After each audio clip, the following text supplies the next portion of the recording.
What, Rasberry? You wanna play?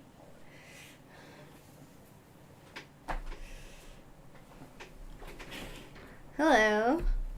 Welcome to Shmirchik. Shmirchik Fetcher's Corner, where you experience all the unpleasantness that comes with me, including farting, sneezing, music, sniffing, listening, switching, itching, and everything else. If you can handle that, then welcome. So, there's been a few things that I've been trying to cover ever since, for many days now. But the problem is that I've been just so, I've just been so, how do you say, busy with my own little things, and I've been confused a little bit about other things, but basically, and my internet sucks. There's something wrong with my internet. Every single time it rains, my internet goes really bad, and so that's a problem.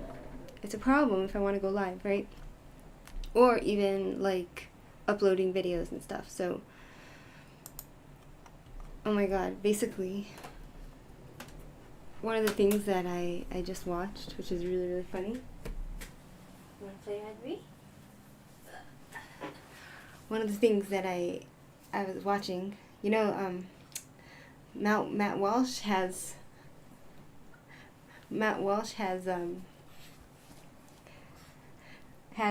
new show, like Judge Judy, but he did like a premiere, right? Because it's like he became a judge. So, like for small court cases, right? I don't know if any of you guys know like Matt Walsh, but he is so funny. Like, listen, you watch his stuff, you watch his regular videos. He's very.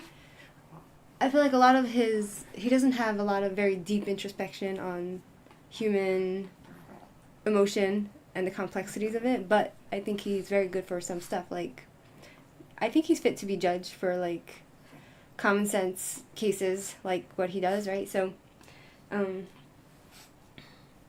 basically, he is so funny. They did a premiere, and I just laughed the whole entire way through because he's just hilarious. You know, he has a sense of humor. I think he'll become like really, really famous because he has the talent to entertain and to probably help people, you know, find fairness and equality, right? So, and I don't feel like he's a hateful being. You know, I have no problem with him and his opinions, and even though I think he has a bit sometimes a superficial aspect to his opinions and his ideas and all that stuff, right? So, superficial.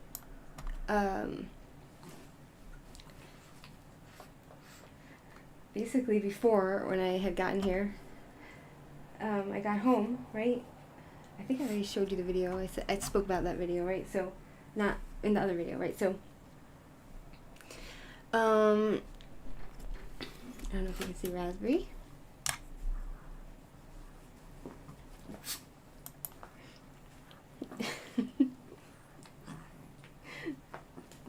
Yes. Here, me and Rasberry playing.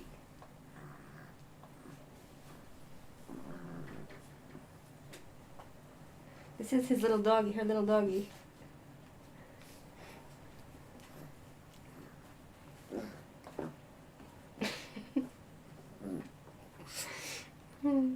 It's her little toy, right? So, oh yes. It's so cute when she acts like a puppy. I love when she's happy. Right, Rasberry? Anyway, so my paintings, I need to figure out who to give them to. Like, who would want them. Like, I have a few, like, ugly paintings. I think that one's okay, the one with the flower, right? The one with the flowers I think is okay, but I'm thinking to either just, like, put it outside, or I'm thinking to just put it outside for somebody who might want it, or just throw it in the garbage, you know, because they're not like paintings that people would want in their house, you know what I'm saying?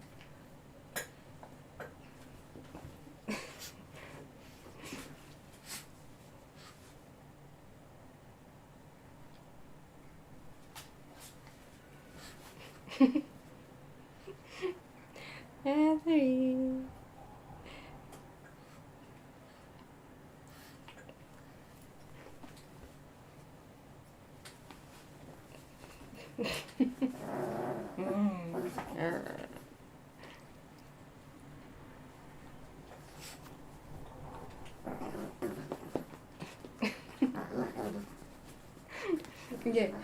Okay, enough of that, right? Okay, so now what I'm going to do is I'm going to show you guys, if it's still working, my paintings. Oops. This is the painting. I'm going to just throw it out. I'm going to put it outside because I don't need it, and somebody could maybe use it, if they see it by the garbage, I don't know, right? There's this one, there's this one, there's this one. There's pictures of I thought I was trying to paint the Rebbe, who's, big holy man, right, for the Jewish people. But it doesn't really look like him, and I don't think anybody would want it. So, then one of the paintings fell down, like behind this thingy. And then I have this nonsense, this piece of dreck. And then I have this, which is a disaster. And so then I have, this I painted when I had a friend over. We painted together. It looks just like her, and she didn't want it. I was insulted that she didn't want it. You know what I'm saying? And then I made this, right? Ugly fat man. And then I made this. Over the past year, I didn't make a lot of stuff, but I tried to make something. I made this. I don't think anybody would want them in their house because it's not very beautiful. It's just I made this, and somebody wanted me to actually make a portrait of her whole family, and I couldn't do that because it's just too much work and too many. I don't know how to do. I can maybe paint one person, but to do a lot of subjects, no, I can't. So then I made this one. So I'm thinking to just chuck it because I don't have any use for it. It was just for fun. It was just for therapy. Right? And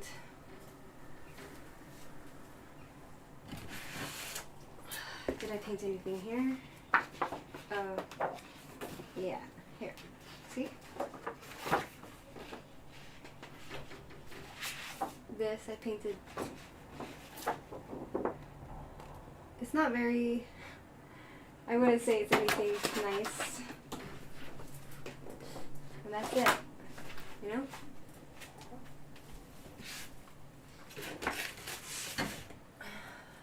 Anyway, I need the bathroom, and then when I come out, we can start conversation about stuff. I still need to cover, for example, I still need to cover, one second, I still need to cover a lot of stuff, like this. I need to go through Jihad Watch, right? And I need to go through this thing about Jews and pagans. I need to go through this, and we need to speak about how the Christians persecuted Jews over the centuries. We need to go through this one here, Neopaganism in the Public Square and its relevance to Judaism. And then there's other stuff I need to talk about, which is Amber's been a very bad boy. Basically, Amber tried to bring me. He tried to bring me. Come down, Amber. He tried to bring me a dead bird. Not like they say when they bring home stuff they hunted, it means they want to give you a gift, right? But Oh yeah, we need to cover this, and we need to cover this. There's a few articles that I wanted to read and go through, you know. I wanted to talk about this, and I wanted to talk about this. What was this book? Interpretation of Dreams, right? We already did that with Sigmund Freud. I want to go through another day. I'm going to talk about case 5 of Sigmund Freud. And we need to do some Jewish history, continuation of Jewish history, where we left off, and demons and Judaism. I haven't finished that. And in my other channel, I need to do this, finish reading the fairy tales of this blondine. And so there's a lot to go through. I have a lot of stuff that I need to speak about, right? And so in the meantime, so basically Amber, what did he do, right? Amber, he brought back today, he brought two birds. I come up the steps after therapy. I get home from Jerusalem. I come up the steps and I see one bird that's barely alive and another bird that's dead, and Amber's eating the dead bird. And there's feathers everywhere, and there's blood and gore everywhere, and he's just like a wild animal. Like, he's eating it like as if he's just like eating it as if it's normal for him, you know, like killing the birds, tearing them apart, eating the insides, you know, like he's a very sweet cat, but he's very he has that wild in him, that wild animal in him. He's part wild and part domestic, right? So they say if they bring home like stuff like that to your house, it means that they're trying to give you a gift, right? But I didn't appreciate the gift because it was gross, and I mean, it's nice that he wanted to share. It's very thoughtful of him, but you know, the blood and the gore and the feathers everywhere and everything. I still have some feathers in my shower because I had to basically clean out my broom and my mop, my what they call magav, you know, with the thing that you clean the floor with, and I had to clean the dustbin because I had to put the dead birds in it and throw it outside. So, and now Amber comes back, and I saw him cleaning himself off after he had eaten the birds, right? And now he's come back, and he's probably full of bird stuff now, right? So he's very tricky because he looks very tame, which he is. He's very tame, and he's very domesticated, and he's very sweet and loving. But then he has this whole other side to him where, see, I think I need a husband like this, you know? I need a husband who's very domesticated and well-mannered and everything when he's in the house. And just without the peeing, right? Because my cat likes to mark everything. Without peeing, right? And he should also have other side, which would be like his wild side, where he can go and hunt me food and stuff if we need. Like, that would be the perfect balance in a man for me, right? Just like my cat, right? So if God is listening, he should send me, right? Somebody very tender and loving, right? Very tender and loving. Come, Amber, you want to come up? And brings gifts, right? See, my cat is even more generous than any man that I've ever dated. Like, he's more generous than any man that I've ever dated. Like, my cat actually brings me, without me asking, he brings me dead birds and stuff, you know, the way he knows how to give me gifts, right? If you go in my community thingy, for example, maybe I'll show you my community. I posted a picture right in my community. If we go to community, let's go to my channel, and I'll show you the community picture that I posted here. I don't know if you can see. Let me make it smaller. Yeah, so this is what I basically came home to. this picture here. I said, when your cat loves you so much and brings a bloody, gory gift, one dead bird and one in the process of being killed, right? And which you don't appreciate after coming home from intense therapy. So, come at me, come. Oh, you want to play? Rasberry wants to play. So, that's what he brought. I come home, and this is, thank God, there's nobody living in the other apartment, because thank God there was no one else living in the other apartment right now, because if they would have seen, they would have been so angry at me. They would have complained to the landlord and told me to get rid of my cat. You know what I'm saying? But I cleaned it up. I got home, and I cleaned it up. Like, they would have been very, that's the neighbor's door. They would have been very angry, right? They would have been very angry. They would have been very, very angry that, because I didn't get home in time, and that they have to walk out the door. That's the neighbor's door. They would walk right out and see a dead bird and one dying, right? And my cat feasting on it, right? So, yeah. I basically need, like, let's see what someone says. Oh, Birdie. Oh my God, Mirror. Kitty's heart is in the right place, but man, so sorry I have to deal with that coming home. Cats just might be the cutest little murder machines, and God created that fish. That's for sure. Cats just might be the cutest little murder machines. God created that, and that's for sure. And then Rasberry, you see all those feathers, and it was all the way down the hall, and I literally had to wash the floor with stuff. And then Rasberry, she got excited. She also wanted to join in the gore. And so they were both, like, feasting on it together, and I was, like, freaking out, because I'm like, this is gross, you know? But literally, I think, like, this is, they say that if cats bring home gifts like that, right, then it means if cats bring home to the house animal like that, it means they want to give you a gift. So let's look up on the internet to see if that's actually true. Shall we? Yeah. So that means he must love me, right, my cat? So, hold on, my friend told me her cat used to, like, bring home stuff. So let's go look up.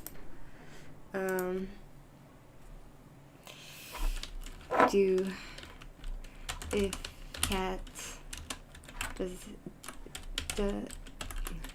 when cats bring home dead birds they hunted. Let's see what it means. Meaning.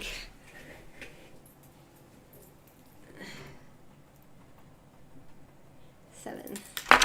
Okay, the instinct to hunt, right? So my cat, he always had it in him to basically. My cat always had it in him to hunt, right? Because some cats, they're like very domesticated. My cat has a good mix of domestication, sophistication, affection, and I need a husband just like that. Right? So, okay, let's go see. Some cats that catch prey will bring their owners the dead animals, or perhaps even more unpleasantly, sometimes ones that are still alive. Exactly. He brought me home one that was two birds. One was dead, which he was eating, and one was still alive, but it was dying, right?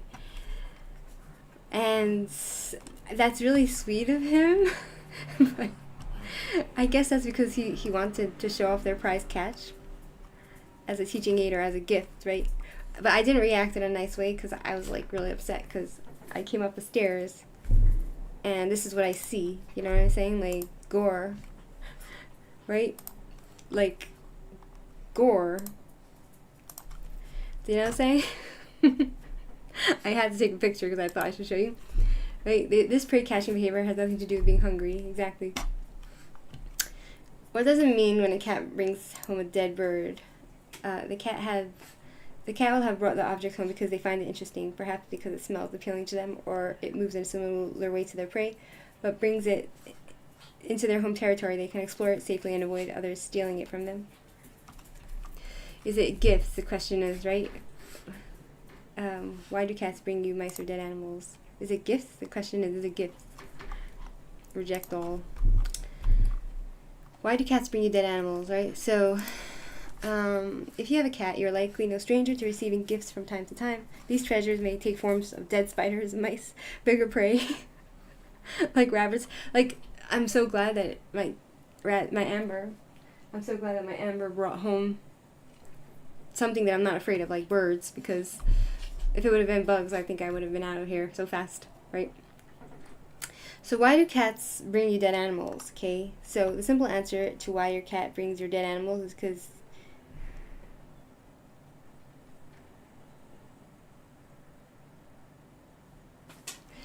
because it's a survival instinct. Your feline is a tiny predator, and although they have been domesticated for thousands of years, this instinct to hunt can still be seen in your pet. In the wild, mother cats will teach their kittens how to survive, which includes finding food and eating it. With castration and spaying become more commonplace, pets often do not have any offspring to pass their hunting know-how down to, so maybe they are trying to teach their humans instead. Why do cats bring mice home? Your cat bring you mice and dead animals is actually quite the compliment, too. According to the cat behavioralist Anita, cats will bring home the prey they have hunted and killed to an area they feel safe, comfortable, and secure. It may also be because they want to share their catch with their family, too. Cats prefer bringing their catch of the day back to their territory, which unfortunately is the house. This is normal cat behavior, and it's impossible to stop. However, it can be minimized. So, whilst your cat means well by bringing you home dead animals, it's not very nice, blah, blah, blah. Right?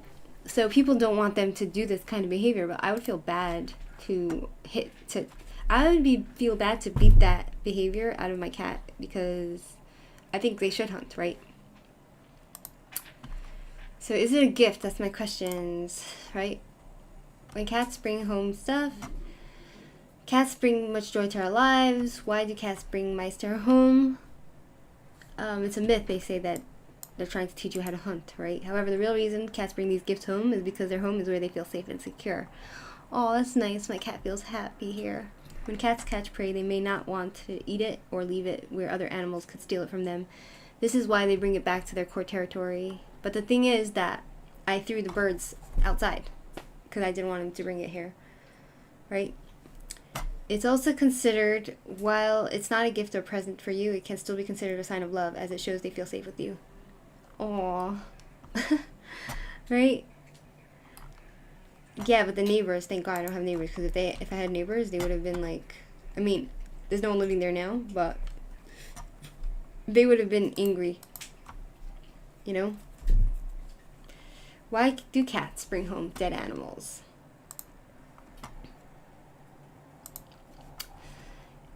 If you're like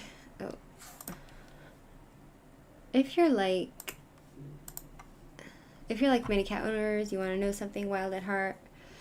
Being a natural born killer doesn't make a cat evil.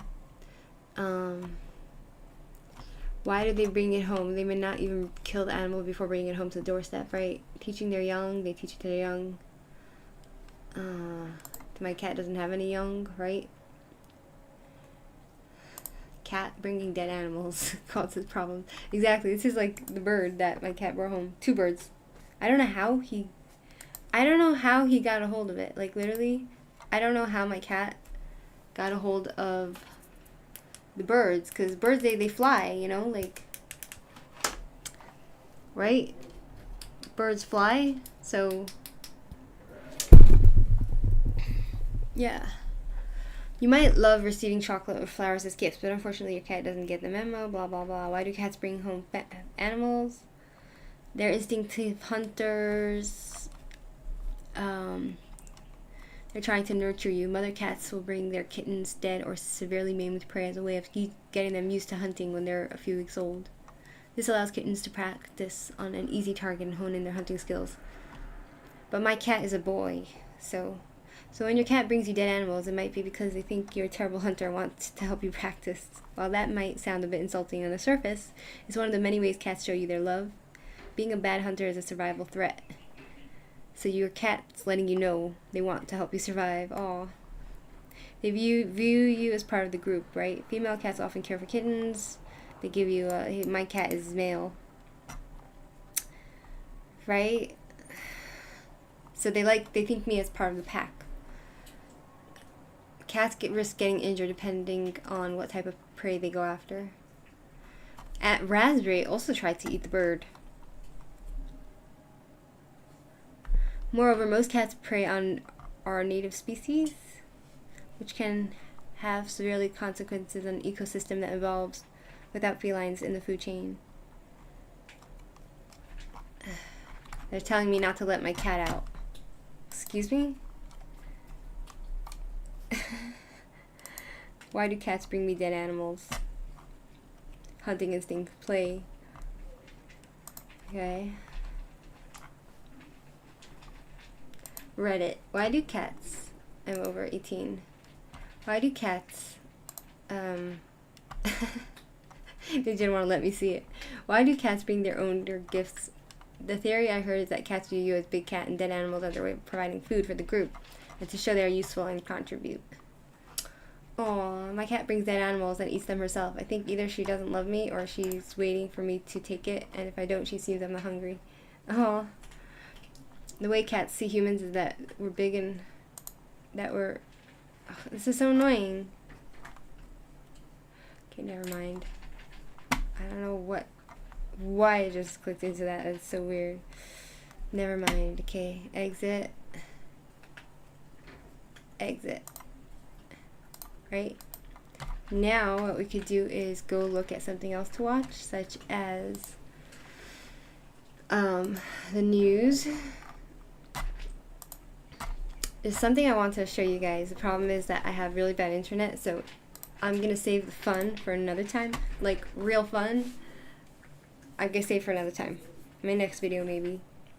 And I want to show you how it's just really funny.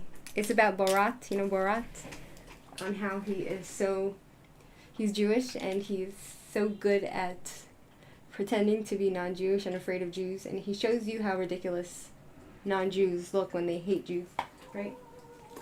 He's so good at doing mockery, right? So let me wash my hands in the bathroom. I'll be right back.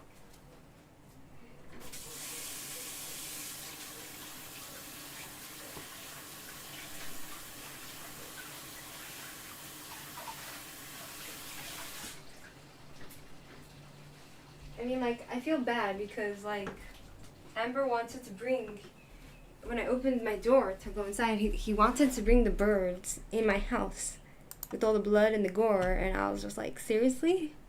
No. It's not happening. I'm sorry. No. Right? Okay.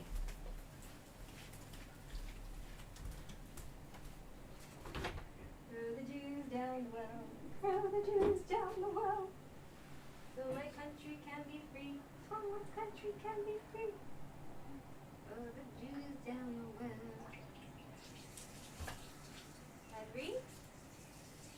In the toilet.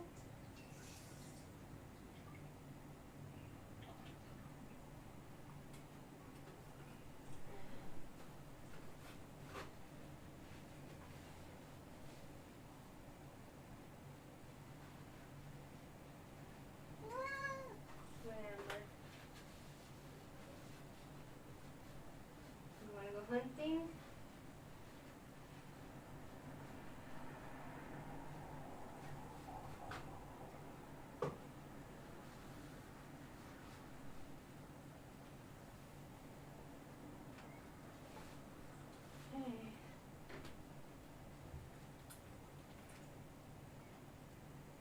Jeez Louise.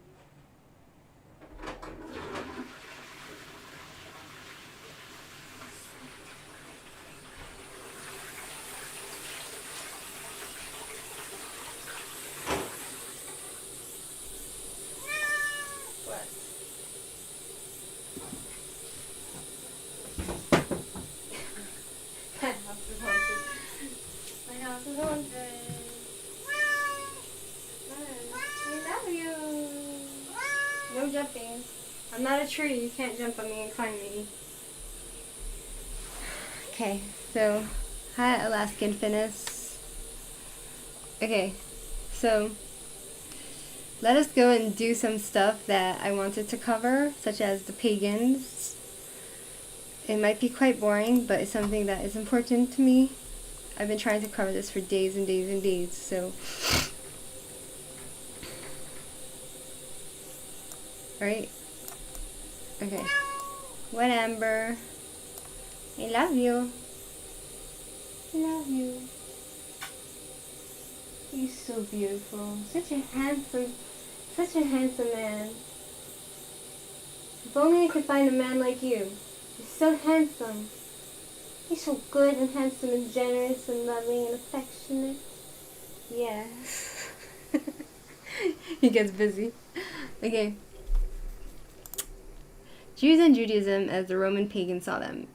The significance of the texts and their impact. The attitude of pagan Rome and... Let's see if I can make this bigger. You want to go out? Outside? What? Okay. The attitude of pagan Rome and Romans to Jews and Judaism expressed itself in many ways. In literature, policy, legislation, public opinion, and so forth. Most sources are relatively plentiful.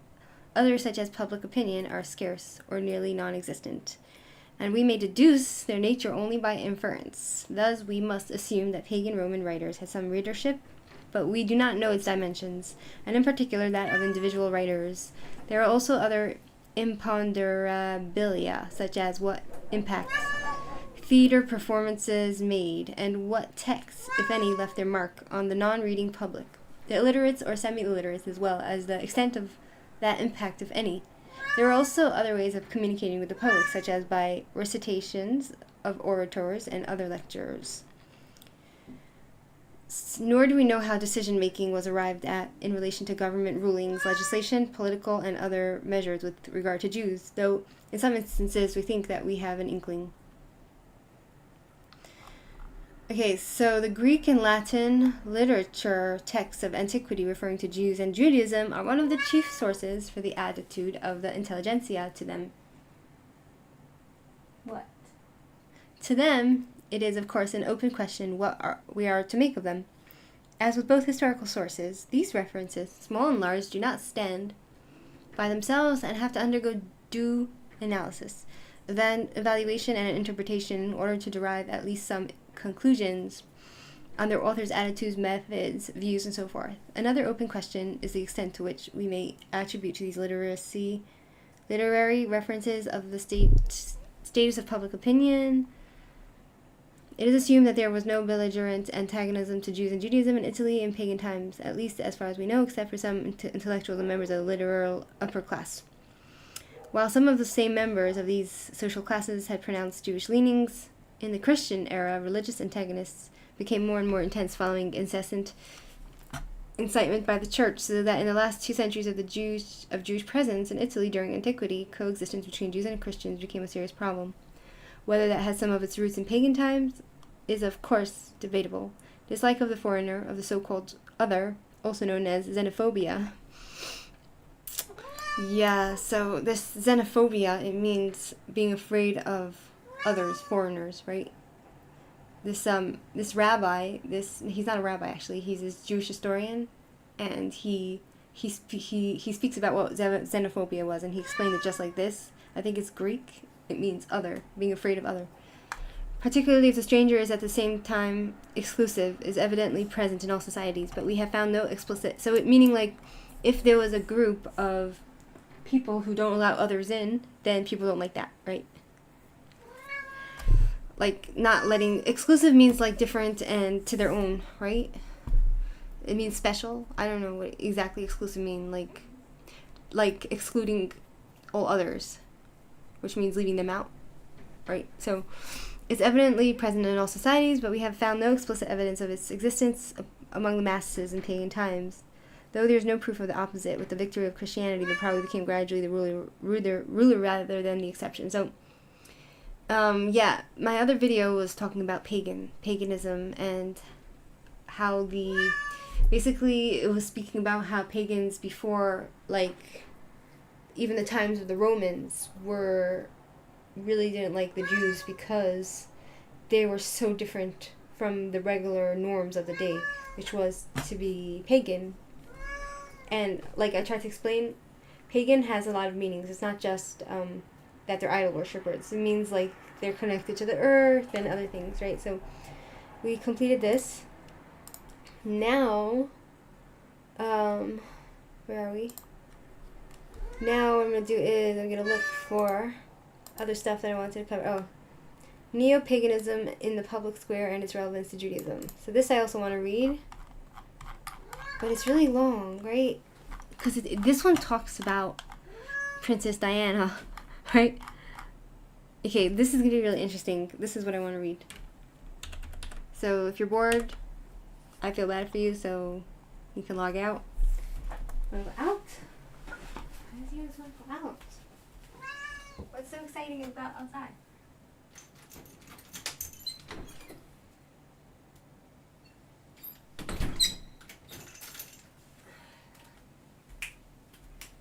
I need a drink.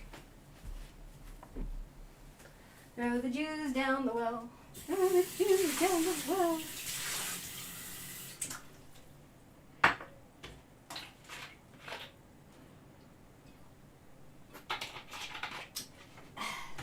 Let's get some juices going.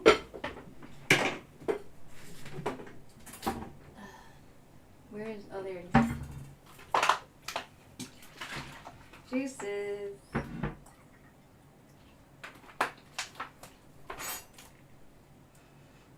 Okay.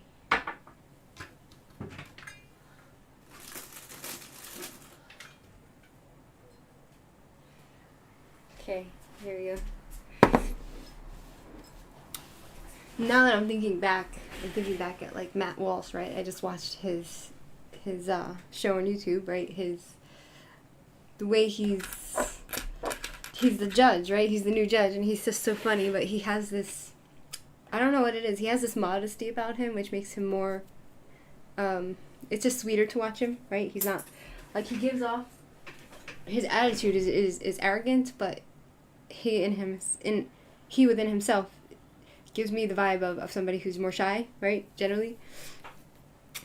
So I think he has this interesting mixture, and it reminds me of, like, Bachurim, like Jewish young men who are young and very sweet, like at that sweet age. And I feel like Matt Walsh he's not young, right? He's like, he has 6 kids, and he is like this grown man. He's probably in his late 30s, right?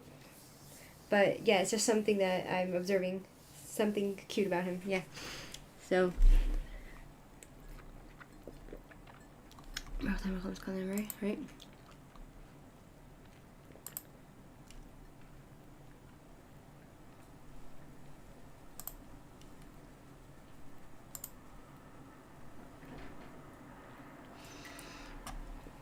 Okay, now we're going to start with this. Okay, Neopaganism in the public square and its relevance to Judaism. In today's fragmented society, a large number of religious and secular neo-pagan expressions have emerged and are gathering strength.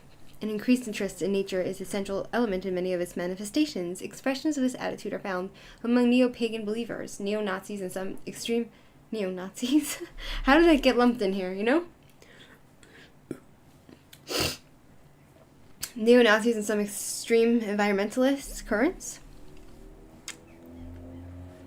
The ancient revulsion with regard to paganism felt by adherents of Judaism links up with the need to take stock of these contemporary phenomena. The return of paganism forces Judaism to focus on Jewish law and tradition, which proclaim that God is central in the world. Nature is not sacred, and its laws represent barbarity. The Noahide laws represent civil society.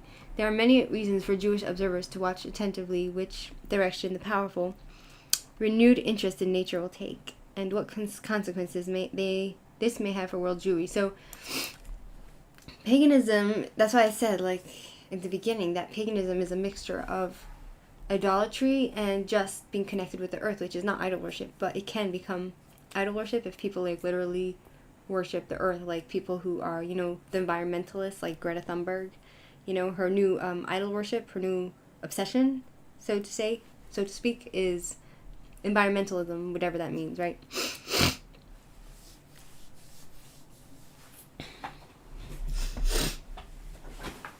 Excuse me. While history seldom repeats itself, many of its major motifs recur over the centuries. The main reason for this is that while man's social environment has changed radically over the millennia, this is not the case for its moral and mental nature and other essential characteristics.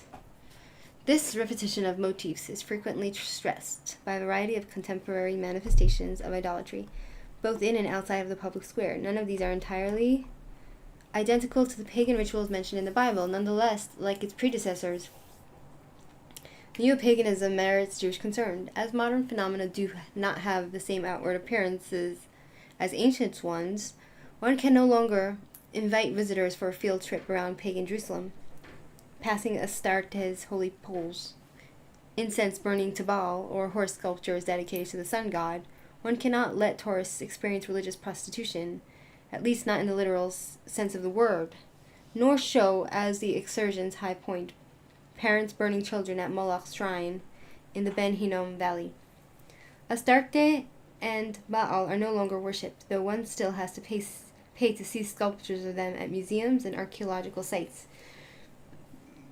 In today's atmosphere, one wonders whether they will not be pulled out one day, with or without the permission of the museum management, to be revered again. An Israeli museum curator once told me that she removed a statue of Buddha from an exhibition after finding somebody kneeling before it. There is indeed much to be said for the view that as a statue of Buddha is holy for many, it does not belong in a museum. That's insane. You know, like, that's what paganism is. It's like literally bowing before an idol, which is an image, right?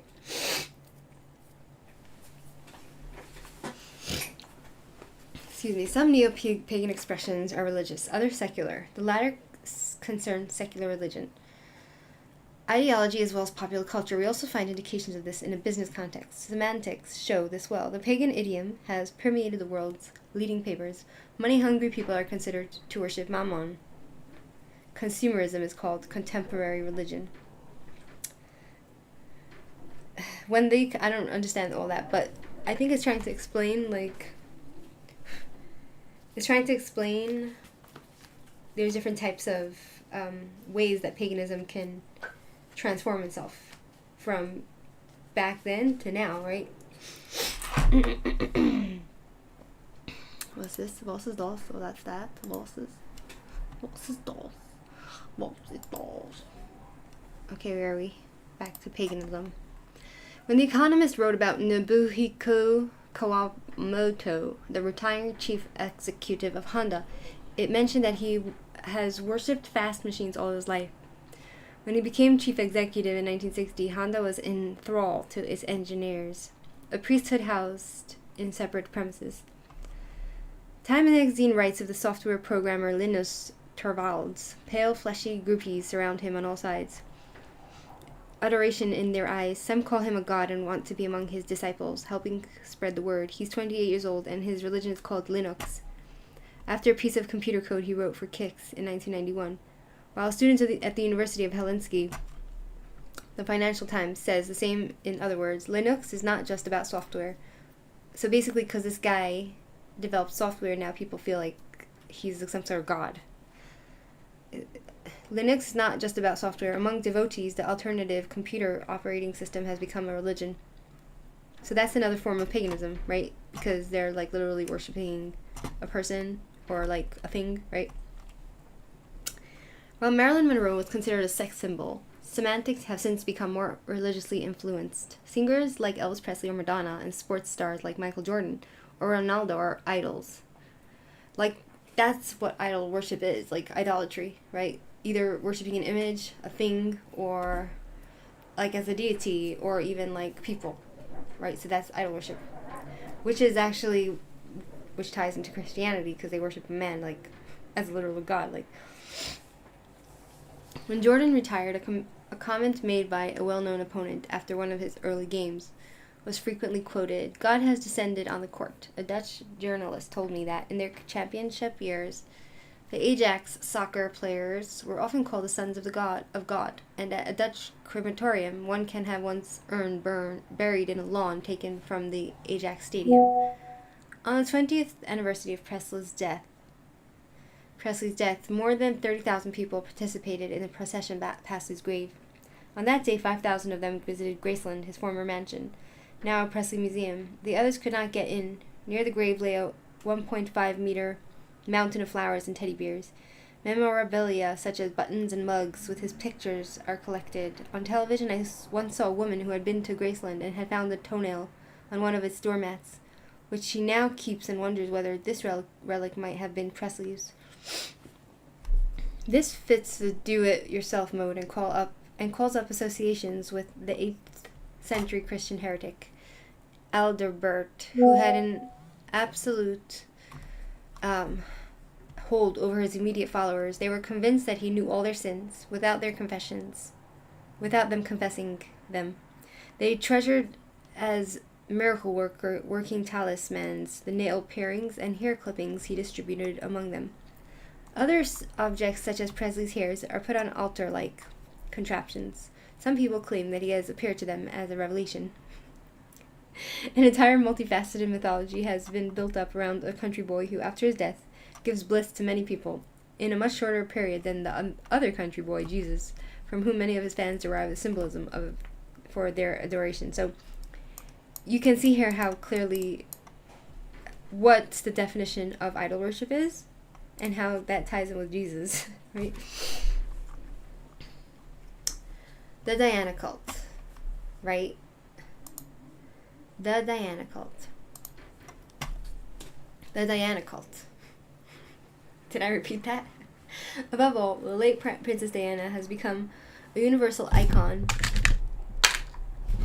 Still working? She has become a universal icon. Is it working? Yeah. Working? She has become... Yeah. She had become a universal icon and cult figure. In 1997, I visited Patagonia, where a proud tea house owner showed me a glass cupboard containing a teacup from which she had drunk during a visit a few years earlier. The dregs are still in there. The borders between fascination with and adoration of have been crossed. Diana's burial place is becoming a secular shrine.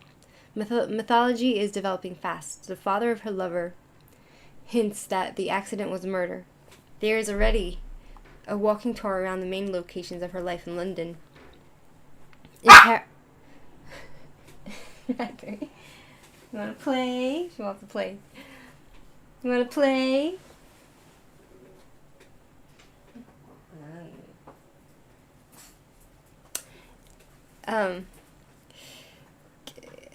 In Paris, a little park in her memory will be inaugurated within a school building which was closed a few years ago. In the building itself, there will be a children's center for the discovery of nature. The latter links her memory to a fashionable subject. There are guided tours of Paris from the Ritz Hotel to the Seine Quay, where she, her playboy lover, and their drunk driver were killed. A secular version of the Via Dolorosa. Promiscuity is no longer a problem in the minds of a large part of the Western population, even if you're the mother of a future king. One can only wonder what underlying values are expressed by these societies which considered Diana's death the world's main event of 1997. A Jew must distance himself from the Diana cult. This is just one more proof, for whoever needs it, that Judaism is out of sync with society's mainstream. One may commiserate with her, but what is there to admire is this suicidal and neurotic person, a self-confessed adulteress about whom perception dominates reality and fiction has become fact. Apart from all this, the princess was also foolish. Her confession may put her children at the risk of having to do a DNA test in the future to prove their royal lineage. Some may claim that she bore her children before her promiscuity started. That is irrelevant, however, as raising this doubt will assure parliamentarians and media respectively of substantial attention and bigger sales. Diana did spend time in charity, but many other wealthy people do so without as much fuss being made of it. This cult is a contemporary expression of romanticism, a phenomenon whose affinity to paganism was recognized long ago. Sex is another pagan motif, dressed in new clothes. The ancient desire for sex under the auspices of the idol has been partly replaced by the modern desire for sex with him or her. In pre-AIDS days, before AIDS, right, one could regularly read how popular singers found groupies in their bed when they returned to their hotel rooms after he was discovered to have AIDS. American basketball star Magic Johnson told the media that so many women had offered themselves to him that he could not resist. If he were to die early from unsafe sex, as Adonis did in the old days, this would again be a variation on ancient motif. However, he will not necessarily be resurrected in the spring thereafter, as the god Tammuz was believed to be. Spiritual elements and Neopaganism in the public square. So, this article is so good at describing what paganism is, right, people? And it's just so good. And any Christian who denies that what they're doing is paganism, they're lying to everybody and lying to themselves, right?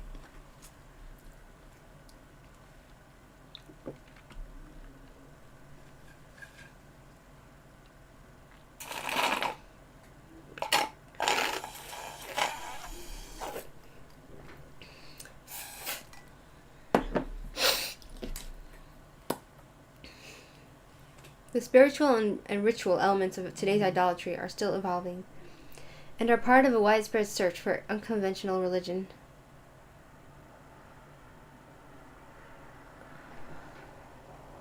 Like so many expressions of Western society, paganism is fragmented. Partly because of this, its overall impact cannot easily be assessed. Remnants of indigenous religions have survived in the Americas and have been revived in Europe. What, Rasberry?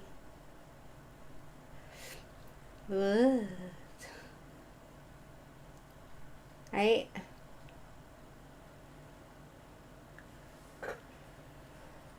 Wanna play?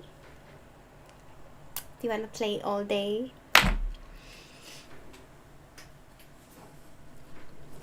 Oops. Oopsie.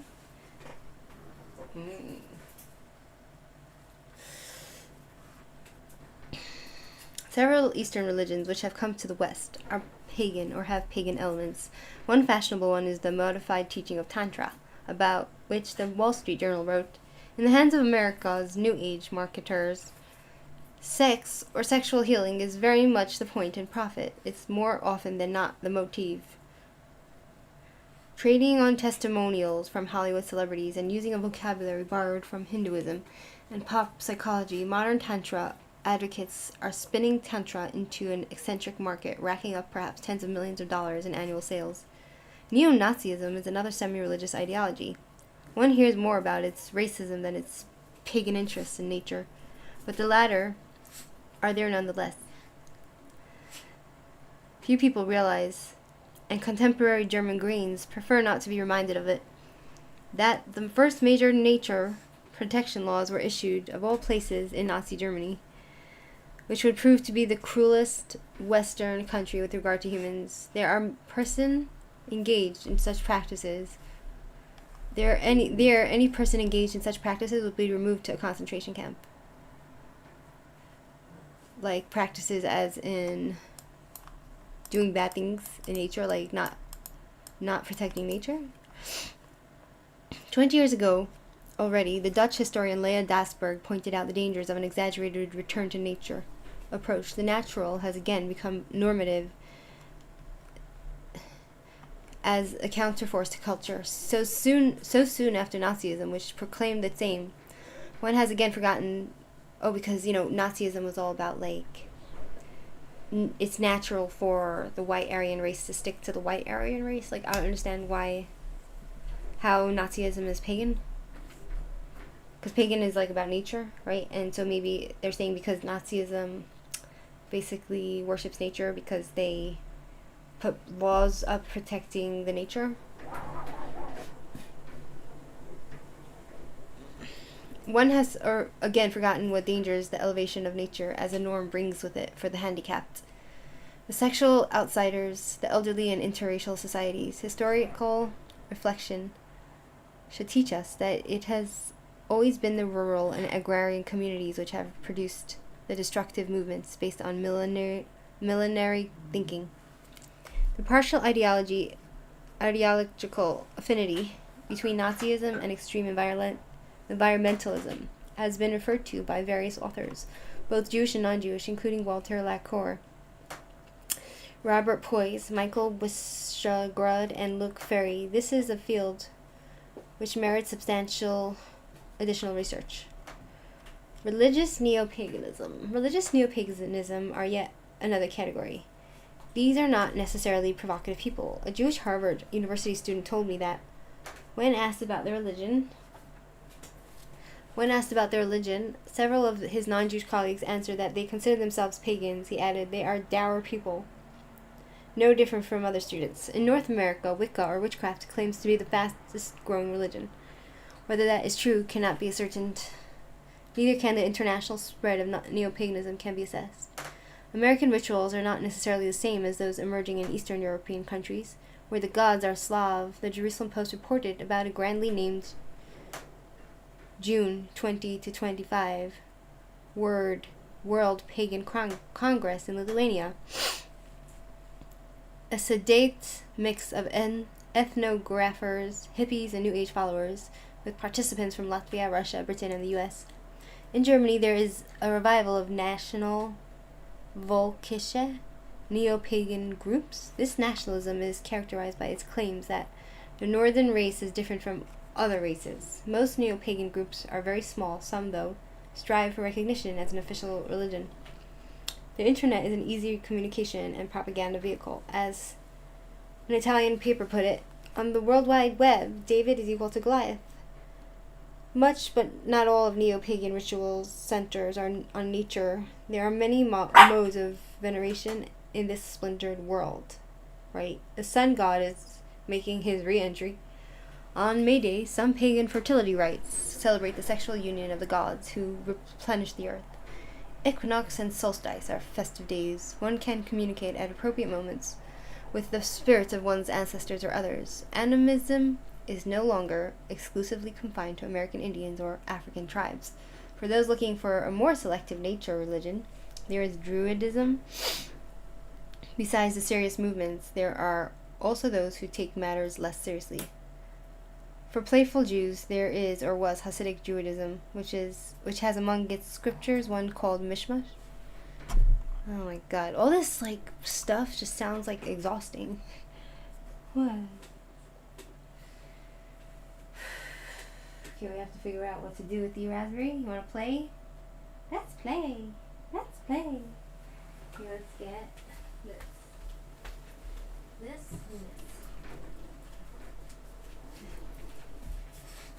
Right. With the possible exception of Satanists, neo-paganism did not sacrifice children. But cults sometimes lead to death in a different way. Collective suicide. This was the case, for example, with Jim Jones and his followers in Guyana. Yeah, I remember that story, the nightmare, in the late 1970s. Others commit ritual murders. Remember Charles Manson almost a decade earlier. So that's why, there has to be a set of laws for civil society that will say that you can't. That was the problem with paganism, even in the old days, right? They would go so far as to sacrifice people, sacrifice their children to their gods, in a crazy belief where they would all, develop all these crazy, cults, like Jim Jones, right? Whatever, who forced everybody to kill themselves, right? He's just a murderer, mass murderer. And that's why, the 7 laws of Noah are so important for humanity, because without it, this is what happens, right? 7 laws of Noah says there's one God. One God says you can't kill to sacrifice anything to one of your other gods, right? Because if there's no, I'm not into forcing people to believe in anything, right? But the reason why, you tell people don't kill. Who are you to tell me not to kill, right? Creator God said it, right? He's the ultimate authority. But if there's no creator God, then who gives you the right to tell them not to kill, right? What makes that wrong, right? So that's why you have to have the one creator God, invisible God, that says, it gives you a set of rules to live by. And if you refuse to live by it, then there's justice, right?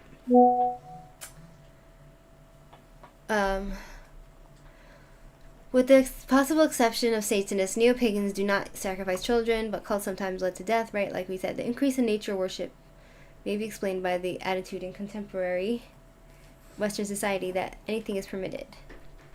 This easy answer is most probably a wrong one. We should try to understand better where Neopaganism comes from and how it may develop. We will then see that there are many possible causes, some of which point in the same direction. Nature's return. Wow, so like it gets really deep and it gets really crazy, this whole pagan thing, right? Okay. Central to this discussion is the revival of interest in nature on many fronts for a variety of both rational and irrational motivations. You know, it's so funny because, like, when you think about all these, like, stuff talking about nature, paganism, and all that, and all these, like, hippie religions, and all these, like, freaky, weird stuff, you know, spiritual stuff, you know, like, on the one hand, there's something, everybody's curious about the supernatural, everybody's curious about spirituality, right? But you know, but you know, there people can, like, I for one, I wouldn't find myself being like, I have my curiosity, right? I have morbid curiosity. I understand there's things we can't see. I understand that there's elements in the world, there's entities, right? But like all these people, like I find it to be really weird when they go and they do all these like weird stuff, you know, and they get into all these weird cults. It's like, come on, like it's just not practical for real life, you know. All this nonsense, it's like nonsense to me, you know. Yeah, that's just who I am, right? Like I'm a spiritual person, but I'm not like I am a sensible spiritual person. Central to this discussion is the revival of interest in nature and many fronts for variety of both rational and irrational motivations. One rational reason is that the development of industrialization and consumerism has led to nature's increasingly being destroyed or damaged. So that is another thing, like people who are like obsessed with conserving the world, right? And like those people who are like very into like they're very into like those environmentalists. That's another form of paganism, right? One rational reason is that development of industrialization and consumerism has led to nature's increasingly being destroyed and damaged. A few decades ago, most first world lakes and rivers were already heavily polluted without much being done about it. Vast numbers of trees were damaged by acid rain. Also in the world, arable land continues to be eroded and tropical forests to be felled. A few years ago, an international body of scientists claimed to have definitive proof that human activities affects the world's climate through global warming. In the last few decades, people have begun gradually to realize that there is a problem with mankind's abuse of natural resources, and that something should be done about it. Today, it seems strange to many of us that it has taken society so many years to recognize the problem of environmental degradation. Reevaluation of nature takes many forms. Wow, like this world is like a really, really scary place because it's a really scary place. You know, it's scary because it's scary because there's so many lunatics that are trying to find some sort of meaning, and they can do a lot of bad things in order to gratify themselves. You know what I'm saying? Like, I feel like it's not nature which is evil, or even any entities that might exist that these people create an entity. I feel like people can put energy into like something, and they can create an energy that goes into that something, right? So that's a creation of an entity right there, or like an entity that might exist, right? What am I trying to say, right? What I'm trying to say is that people need to believe in something, right? No matter what it is. They say, I'm not religious, yeah, but you're vegan. That's also pagan, you know, like being I'm vegan. It's a religion. It's a belief system. It's a dedication. They have a dedication to this thing, and they're crazy about it, and that's the form of idol worship, right? So, reevaluation of nature takes many forms. Some aspects may cause humanity serious problems in decades to come, as they may lead to people's focusing on wrong priorities. The signals are there for whoever wishes to see them. Some people risk their lives to protect whales and dolphins, or to report on tropical forests being felled. It was much easier to mobilize millions of Western Europeans to boycott the Shell Petroleum Company. I thought they would say, to boycott Israel. Because everybody wants to boycott us, right? But it's talking about something else besides us. That's great. To boycott the Shell Petroleum Company wanting to dump its Brent Spar oil platform into the Atlantic Ocean. Then to put pressure on their governments to do something about the mass slaughter of humans in Bosnia or Rwanda. What indeed are the priorities of many modern nature lovers? In Western societies, often many people do not mind trees being planted, to which sometimes 15 to 20% of the local population are allergic.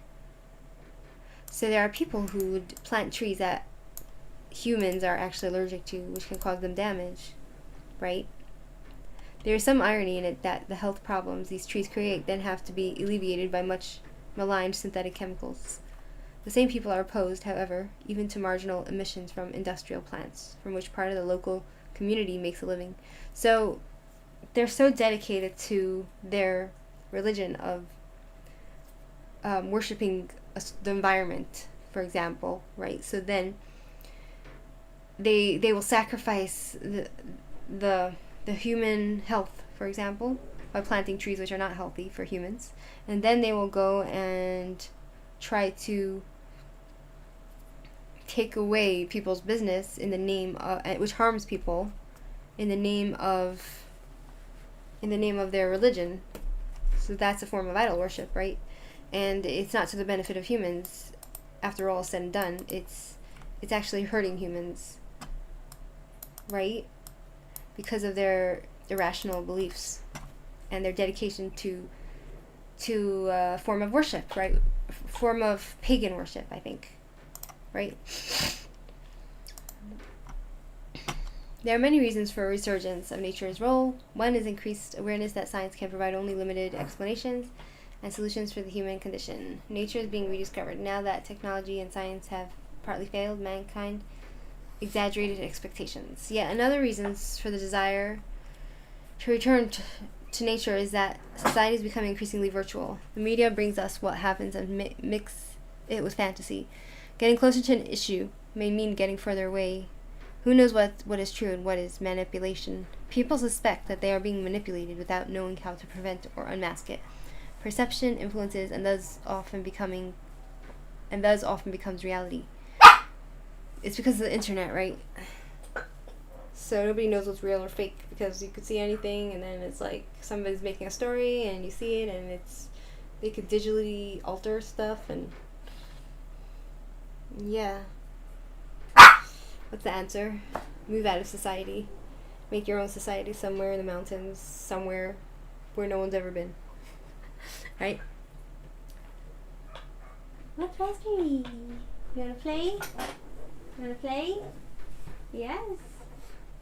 Yes, he's so cute. He's so cute. Yes, he's such a cute little girl. You're such a cute little baby girl. Yeah. Who loves you? Yet another reason for the desire to return to nature is that society is becoming virtual. Yeah. One of the important areas affected by this virtuality is money. It took a long time to replace barter trade with metal coins, a first modest step of virtualization. It took many centuries, again, to replace metal coins with paper money. Now we are rapidly moving to the cashless society. Tomorrow's deposits, debentures, shares, and other financial instruments may be wiped out by the mistake of a bank clerk.